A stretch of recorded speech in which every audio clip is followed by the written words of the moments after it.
Olá, como que você passou de ontem para hoje? Espero que você tenha conseguido oxigenar o seu cérebro e conhecer um pouco mais do seu corpo e da forma como você raciocina sem a substância. Quero te fazer uma pergunta. Você já ouviu falar de PPR, que é um plano preventivo de recaída ou plano de prevenção à recaída? Ele nos ajuda a identificar gatilhos e criar metas, passo a passo, para nós evitarmos o primeiro consumo da substância. Então, agora, eu quero convidar você, junto a mim, a falarmos um pouco mais da abertura e a mentalidade do estrategista. Então, se você chegou nessa aula 4, você venceu as primeiras 72 horas, você já passou pelo período de maior turbulência física, e agora a guerra muda de cenário. Ela sai do corpo e vai para cá, ó, para a estratégia. Parar de usar não é apenas ter vontade, foco e fé. É tudo isso e um pouco mais além. É ter inteligência acima de tudo. Imagine que você está atravessando um campo minado. Lembra daquele campo minado do computador, década de 90? Tá lá brincando, você vai apertando os botõezinhos e quando você clica no botão errado, bum, estoura, explode. Você não atravessa esse campo correndo esperando ter sorte. Você usa o mapa. E hoje nós vamos desenhar o seu próprio mapa. Ao final desses 20 minutos, você saberá exatamente onde estão as suas maiores armadilhas e o mais importante de tudo, terá um plano pronto para cada uma delas. Agora eu gostaria de falar com você a respeito do conceito de prevenção à recaída segundo a terapia cognitiva comportamental. Muitas pessoas acham que a recaída é o momento em que se coloca a substância no corpo. Lê do engano, está errado. Esse é o último passo, é como nós costumamos dizer na terapia. A recaída, ela é só a cereja do bolo. Essa recaída começa semanas antes, no comportamento, no padrão obsessivo do seu pensamento e naquele isolamento onde você se fecha de tudo e de todos. A fase da negociação é aquele pensamento do eu já estou bem, não preciso de mais ajuda. Ou então aquele pensamento assim, eu só vou ir, só ali naquele lugar, mas eu não vou usar não, fica tranquilo. Isso aí, esse tipo de pensamento, já é recaída mental em curso. Nós entendemos, então, que o uso da substância na recaída, ela já aconteceu aqui, ó. Eu gostaria de elucidar uma coisa que eu gosto sempre de falar com os meninos, sempre em comunidades terapêuticas ou então pacientes individuais que eu atendo. A recaída, ela é mental. Não só a recaída, como o uso também.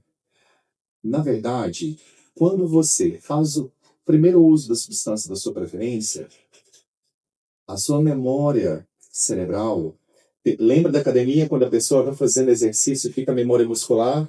Nós temos memória cerebral também. E isso tudo influencia nessa fixação dessa memória. Então, quando você fica um certo tempo em abstinência, um tempo abstêmio, um tempo limpo, o seu cérebro vai começar a projetar mensagens de que, ei, tá faltando alguma coisa aqui que eu tinha gostado, hein? Cadê aquele salzinho, aquele tempero? Então, nós já entendemos que a recaída começa pelo pensamento. Lembra que na aula passada eu instruí a você de que, comprovado cientificamente, o que é tão veloz quanto a velocidade da luz é o pensamento? É quase impossível barrar o pensamento, mas tem como você cortá-lo. Dentro da neurociência do hábito, existe também que o cérebro busca caminhos conhecidos quando se sente estressado. É como se fosse uma válvula de escape. Seu cérebro é preguiçoso, ele quer o caminho mais curto para o alívio. O nosso trabalho aqui é bloquear este caminho curto, é bloquear o acesso a esse atalho. É como se o seu e o meu cérebro fossem sequestrados, e isso não pode acontecer. Então vamos falar sobre o que são gatilhos. Afinal de contas, Vinícius, o que é gatilho? Os gatilhos são estímulos que o seu cérebro associou ao uso ao longo dos anos. Existem categorias práticas para isso. Pessoas, como a gente já falou, se eu não me engano, na terceira aula. aquelas pessoas que usam com você e que te lembram o uso, ou aquelas pessoas que te incentivam. Lugares, bares, esquinas, casas específicas, caminhos que você fazia, objetos e situações que são, por exemplo, um celular na mão, dinheiro, contatos antigos, músicas específicas, sexta-feiras após o trabalho, aquele famoso happy hour. E eu quero fazer um adendo aqui. É comprovado cientificamente que a frequência, a vibração daquilo que se emite influencia na matéria. Então, se você é uma pessoa que gosta muito de músicas eletrônicas, festas rave, boates, que tem aquela música com frequência muito alta, lembre-se, precisa tomar cuidado com o consumo dessas vibrações, porque o seu cérebro pode sentir engatilhado por essas vibrações, porque vai afetar o seu cérebro, vai afetar o seu cotidiano, vai afetar o seu inconsciente. Então precisamos tomar muito cuidado, além de sextas-feiras, com a qualidade das músicas que nós ouvimos.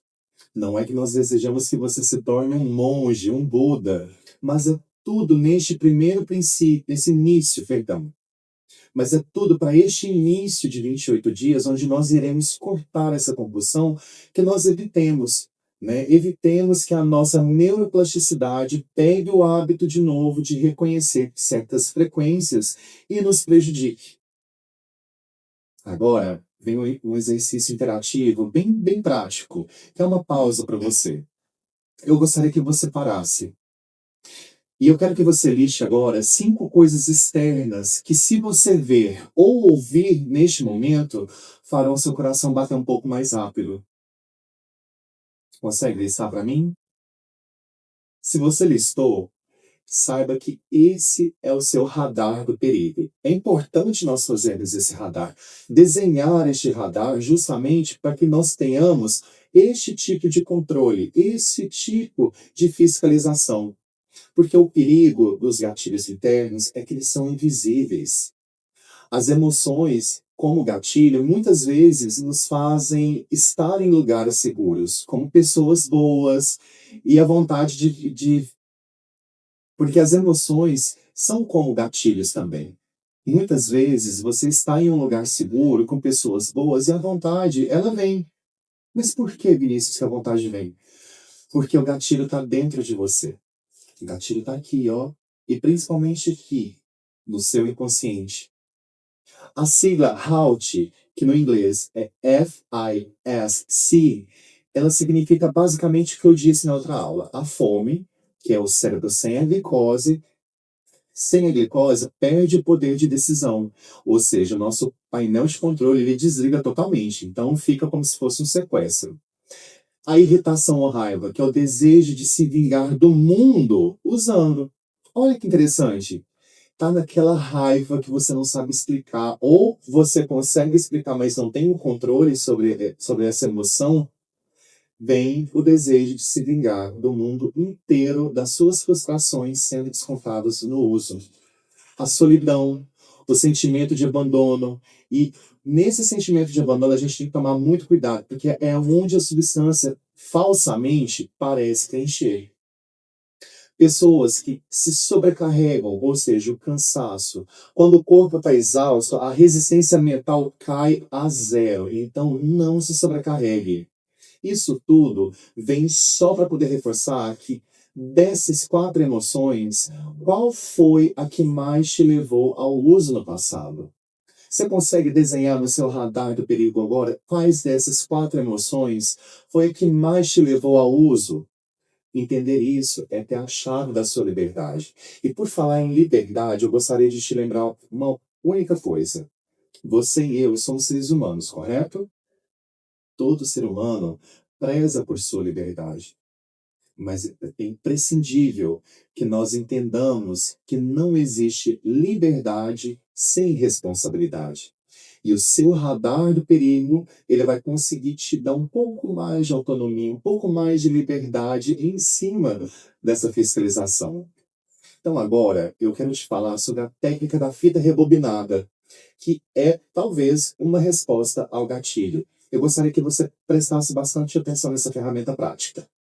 Que a sua mente vai te mostrar um trailer do filme. Só a parte boa. Você precisa aprender a assistir o filme até o final. Como assim, Vinícius? Bom, a gente começa a presumir muito, né? O dependente químico, o adicto, recebe uma informação, já está pensando no desfecho. É preciso ter calma, paciência e interesse para poder assistir tudo até o final. Então, agora eu gostaria de falar também sobre o passo a passo da fuga. E se encontrar um gatilho, aplique essa técnica do ASA. Afastar-se imediatamente, que é uma mudança geográfica, sair do isolamento, ligar para alguém, adiar decisões. Diga, peraí, eu vou esperar 5 minutos. Lembra daquela técnica que eu te ensinei sobre 5 minutinhos? São 5 minutos que podem mudar totalmente o curso da nossa vida. Então, antes de tomar qualquer decisão, diga, eu vou esperar. Só para recapitular, para a gente não perder o foco. Essa técnica de encontrar um gatilho vem afastar-se imediatamente, que é a mudança geográfica, ou seja, eu estou passando por uma rua onde eu usava, vou pela rua de baixo. Sair do isolamento, estou com a vontade de ficar deitado quentinho sem ver a cara de ninguém. É aí que você e eu precisamos, entrar em contato com uma pessoa de nossa confiança e que saiba da nossa trajetória. E claro, mais uma vez, adiar decisões. Não tome decisões de uma forma impulsiva. Respire, prenda a respiração, solte a respiração e se dê a oportunidade de esperar 5 minutos. Vamos melhorar isso tudo? Eu quero te dar um exemplo muito real agora. Meu pai é alcoólatra e ele tentou por muito tempo, por conta própria, ele sempre rejeitou terapia, ele sempre rejeitou, sempre foi muito resistente a qualquer abordagem terapêutica de qualquer unidade. Então ele colocou na cabeça dele que iria conseguir sozinho. O que é um direito, tanto é que você está aqui comigo.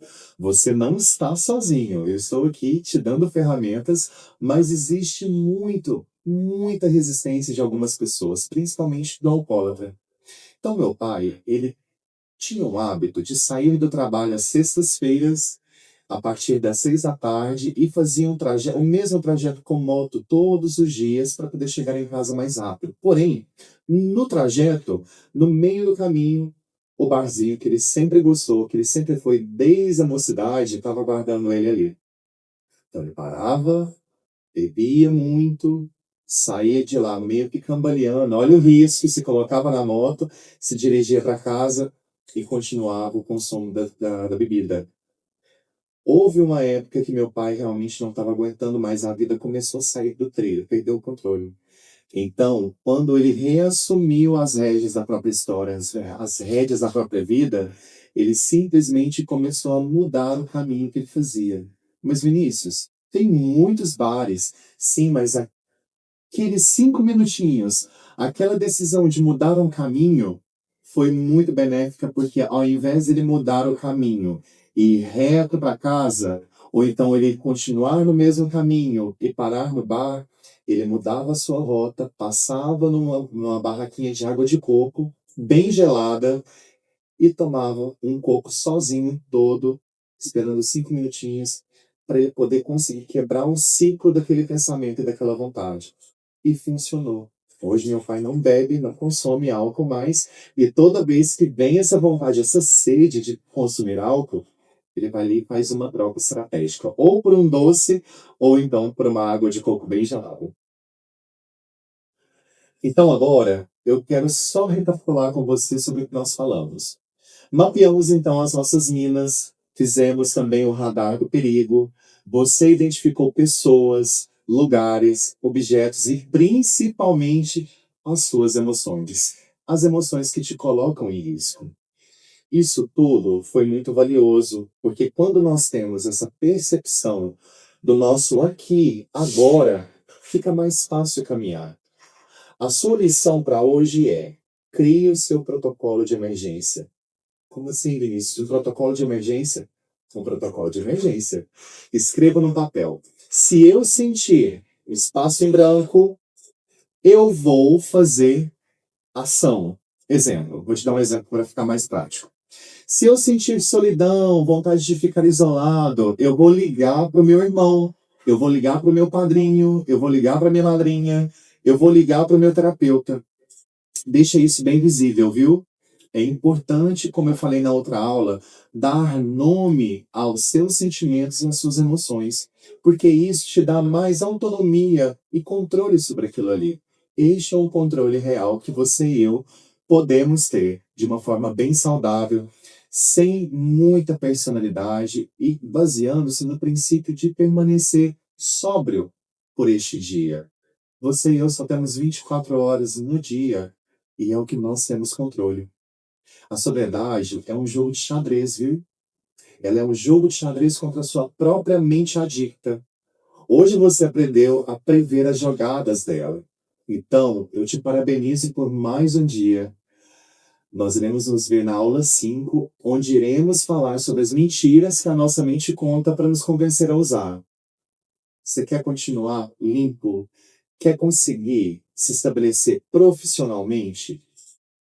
Tá com vontade de voltar àquele relacionamento que te fez tão bem? Quer readquirir a confiança em si mesmo e dos seus familiares? Então vou te dar um spoiler. Você tem que parar de mentir para você mesmo. Tem que parar de contar umas mentirinhas aí que só você tá acreditando, viu? Para mim foi uma honra ter você aqui. Eu te parabenizo mais uma vez. É um sucesso ter você aqui conosco, viu? Conte com a gente. Tamo junto.